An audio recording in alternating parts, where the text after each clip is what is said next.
The renovation crew had been upgrading Desert Vista High School's art wing for 3 days when they discovered a sealed storage room behind the old supply closet. It was August 22nd, 2025, and 47-year-old contractor Carlos Mendez broke through the drywall to find a small space that wasn't on any blueprint. Inside, on the paint-stained floor, lay a human skeleton still wearing an artist's smock, dried paintbrushes scattered around the bones. Within hours, DNA would confirm what the small New Mexico town of Rio Seco had feared for 22 years. They'd finally found Maya Rodriguez, the beloved art teacher who vanished while preparing her classroom on September 19th, 2003. Her art room had been left with canvases on easels, paints arranged on tables, student projects pinned to the walls, as if she'd simply stepped out for supplies. The truth was far darker. She'd been murdered and sealed in a storage room by someone she'd worked alongside every day, someone whose romantic advances she'd rejected, someone who'd continued teaching art for years using her memory. For 22 years, students had created art in rooms just feet away, never knowing their beloved teacher's body lay hidden behind the walls. Carlos Mendez was an experienced contractor at 47 years old. He'd been doing repairs and renovations for schools and public buildings in the New Mexico area for 24 years and had worked on dozens of educational facilities throughout the state. Desert Vista High School wanted to modernize their old art wing, which had been constructed in the 1980s and was showing its age. The school had been operating since 1985 and needed significant upgrades to meet modern educational standards. Carlos and his crew started work on August 19th, 2025, expecting a straightforward 3-week project. On the afternoon of August 22nd, they were carefully removing the wall behind the old supply closet. The plan was to create a larger storage area for art supplies and materials. Carlos was removing drywall panels when he noticed something strange and completely unexpected. Behind the wall was a small enclosed room that shouldn't exist according to any plans. The architectural blueprints from the 1980s didn't show this space at all. Wait, he told crew member Tom, who'd been working with him for 9 years. There's a hidden area here. This isn't on any of the plans we have. When he fully removed the wall section, he saw a small storage room, about 4 feet wide, 5 feet long, like a small closet or pantry, completely sealed with no visible entrance from any direction. And inside, illuminated by his powerful work flashlight, a skeleton wearing a paint-stained artist's smock, surrounded by dried paintbrushes scattered across the dusty floor. Beside the skeleton lay a brown leather purse and several scattered art instruction books, all covered in over 2 decades of dust. Carlos's hands trembled as he backed away from the opening. My God, call the police right now. Don't touch anything else. Rio Seco Police Department was on scene within 25 minutes of the emergency call. 2 patrol cars arrived first, followed by Detective Sarah Martinez's unmarked vehicle. Martinez was 46 years old with 21 years of law enforcement experience. She knew small New Mexico towns well and understood their tight-knit Hispanic communities. Forensic teams carefully examined the sealed area. Crime scene technicians photographed every angle from multiple perspectives, measured precise distances, collected samples from every surface they could reach. The skeleton was positioned in a standing position, leaning against the back wall as if the person had been placed there and left to collapse. There was obvious blunt force trauma to the back of the skull, multiple impact points suggesting repeated brutal strikes. Clothing remnants included a paint-stained artist's smock with Desert Vista art embroidered on it, faded jeans, and flat canvas shoes. Beside the skeleton were scattered paintbrushes of various sizes and several art supply catalogs. A silver wristwatch on the left wrist had stopped at exactly 9 p.m. Art teacher, Martinez said, kneeling carefully beside the remains. Worked here. Let's look thoroughly into this school's complete history and missing persons cases. School records were carefully examined over the next several hours by Detective Martinez and her investigative team. There was one significant missing person case in the files from 2003. Maya Rodriguez, 27 years old, art teacher, and department member, disappeared September 19th, 2003. Martinez opened the thick 2003 case file that had been stored in the department archives. Sheriff Daniel Torres had conducted the thorough original investigation at that time. Torres was now retired and living in Albuquerque, but Martinez called him that evening. Maya Rodriguez, Torres said slowly, 70 years old now, his voice heavy with memory. Never forgot that case. It haunted me for years after I retired. Wonderful art teacher, students absolutely loved her, incredibly talented artist herself. She disappeared one Friday night while preparing materials for the next week. We searched everywhere for months. Found absolutely no trace of her. Any suspicious people at the time? Martinez asked carefully, taking detailed notes. Torres paused, thinking back over 2 decades.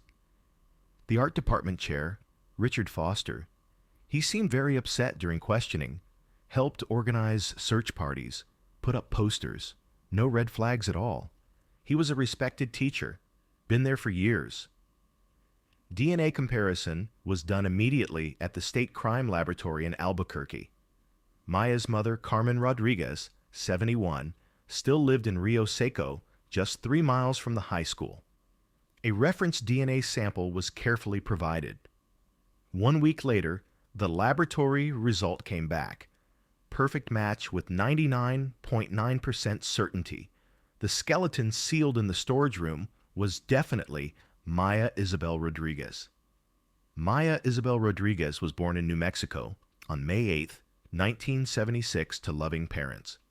She grew up in Rio Seco, the youngest of 3 children in a close Hispanic family.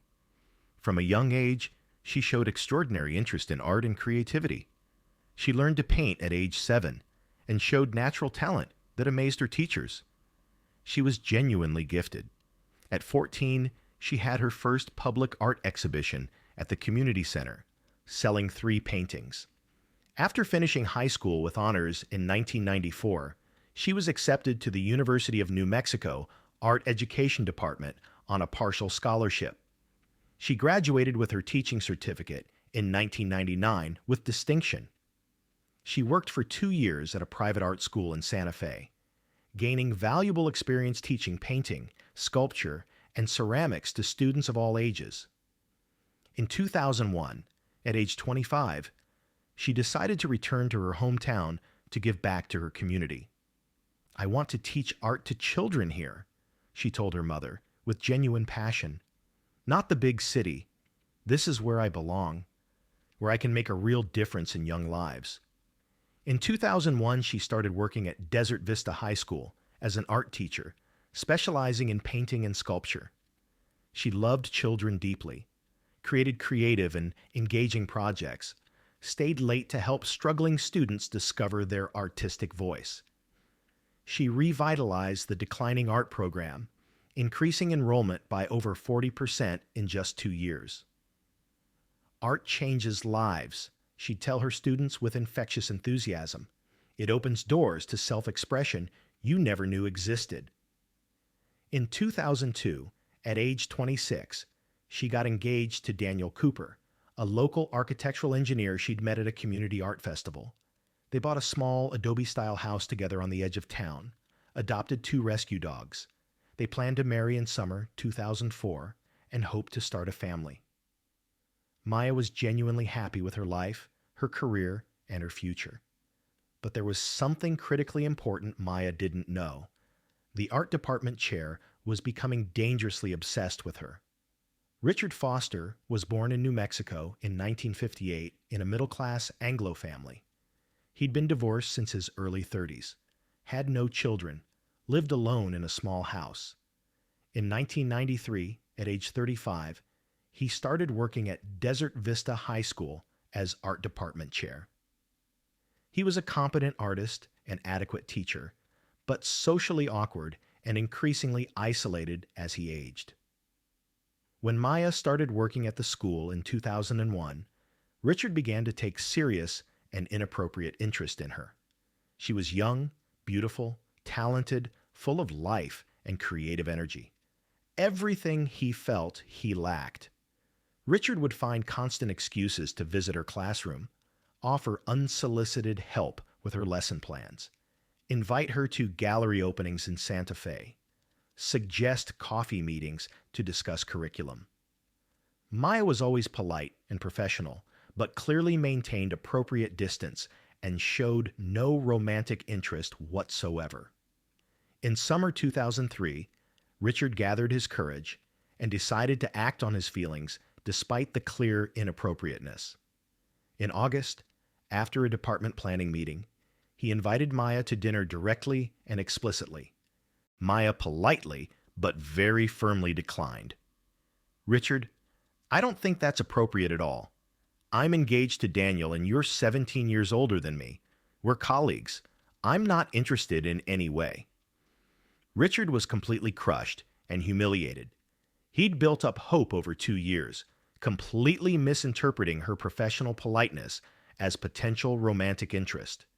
The rejection turned his infatuation to obsession, then to bitter rage and resentment. September 19th, 2003, Friday evening. Maya was working late in her art classroom preparing materials and organizing supplies for the upcoming week's pottery and sculpture lessons. She'd stayed after school, as she often did, to ensure everything was perfectly ready for her students. Richard was also at the school, supposedly doing inventory and paperwork in his office down the hall. At 8:45 p.m., Richard walked to Maya's art room. "Maya, I'm sorry to bother you, but could you help me move the old ceramic kiln in the storage room? It's extremely heavy and I can't manage it alone. I need it moved for the upcoming renovations." Maya wiped the paint from her hands immediately, always willing to help colleagues without hesitation. "Sure, of course I'll help you." They walked together to the storage area behind the main art rooms. Richard led her to the space behind the old supply closet. It was dark, isolated, and rarely visited. "Where exactly is the kiln?" Maya asked, looking around the dimly lit space.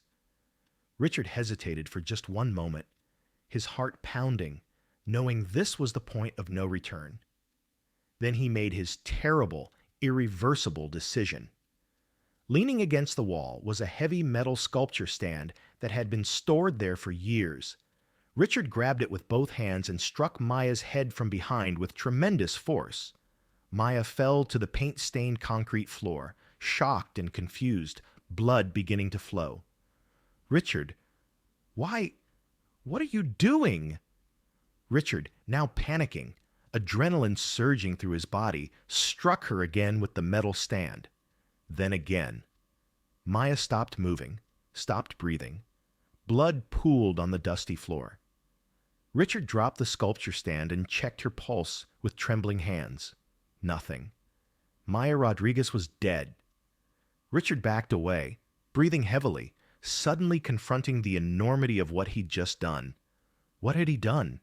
He'd killed Maya, the talented young woman who'd been kind to everyone, who'd never wronged him, who was loved by the entire community. But then cold, desperate reality hit his panicked thoughts. This was the only solution now. If Maya was permanently gone, no one could reject him. No one would know what happened. Richard worked quickly through the night, driven by desperate fear of discovery. In the storage area was an unused space behind the old supply closet, leftover space from when the art wing was originally constructed in the 1980s. Richard dragged Maya's body into that dark corner and positioned her against the back wall. Then he spent the next several hours building a solid wall to seal it permanently. He found drywall panels in the maintenance room, screws, joint compound, paint that matched the existing walls. He worked methodically and carefully until early morning.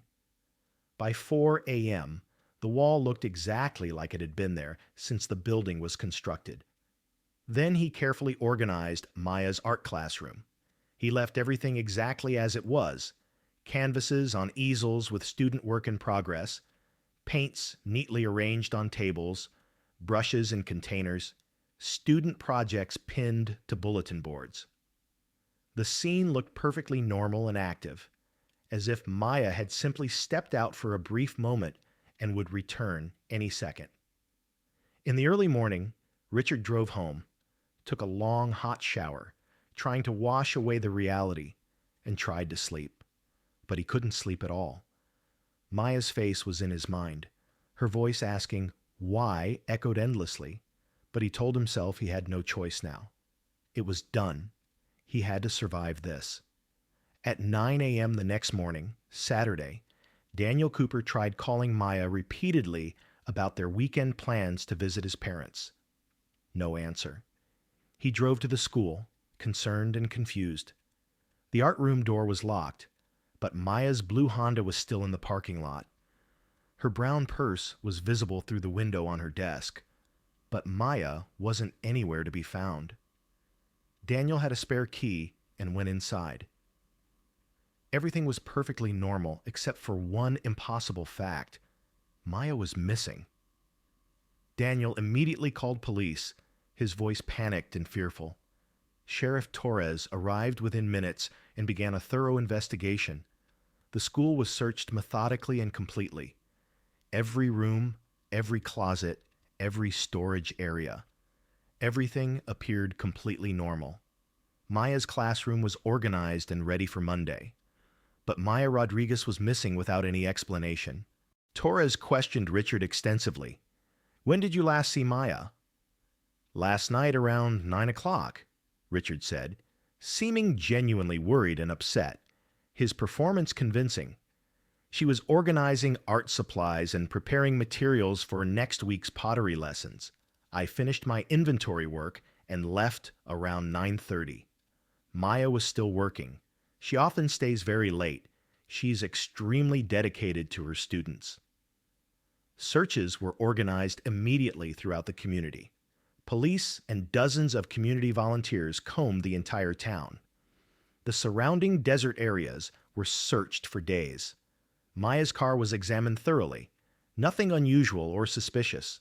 Her art room was dusted for fingerprints, only expected ones from students and staff. Her computer was examined, just normal emails and lesson plans. Weeks passed, then months, then years. No trace of Maya Rodriguez anywhere. Daniel was emotionally devastated and never fully recovered from the loss. He eventually moved away from Rio Seco to Albuquerque, unable to stay where Maya had vanished. Carmen Rodriguez refused to give up hope completely for years. "She'll come back someday," she'd say, though her voice grew less certain with each passing year. Richard continued staying at the school and teaching. For years he worked as art department chair, expressing deep sorrow about Maya's disappearance, helping organize annual memorial art shows and scholarship funds in her honor. He spoke emotionally at assemblies about her artistic vision and dedication. Carmen attended every memorial event, and Richard was always especially kind to her, asking about the investigation, expressing hope she'd be found. For 22 long years, Richard worked at Maya's school.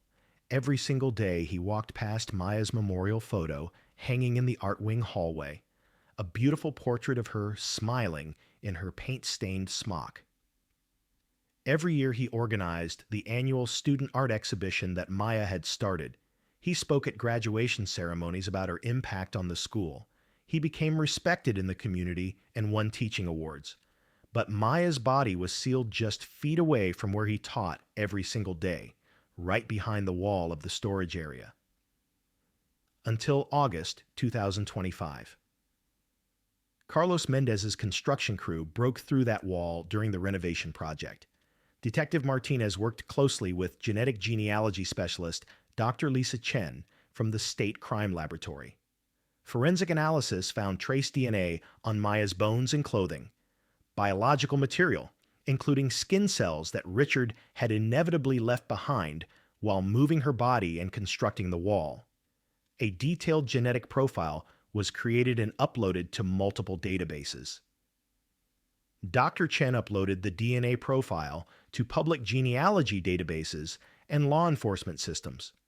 3 weeks of careful analysis later, a definitive match emerged: Richard Foster. On September 10, 2025, Detective Martinez arrived at Richard's modest house with 2 uniformed officers. Richard opened the door, looking exhausted and older than his 67 years. "Detective Martinez, I knew someone would come eventually," he said quietly, resignation clear in his voice. "Mr. Foster, you're under arrest in connection with the murder of Maya Rodriguez." Richard nodded slowly, showing no resistance or surprise. "I know. You found her. I've carried this burden for 22 years. Part of me is actually relieved it's finally over."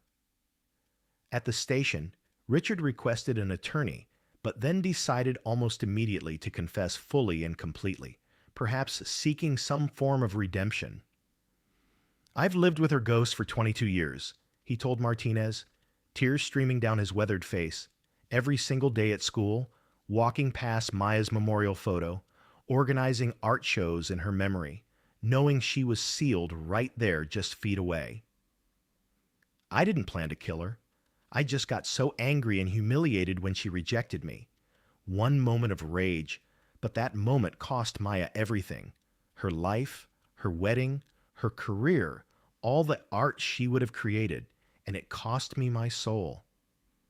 The confession was detailed and complete. That Friday night, the fake request for help, the attack in the storage area, building the wall, arranging her classroom, everything.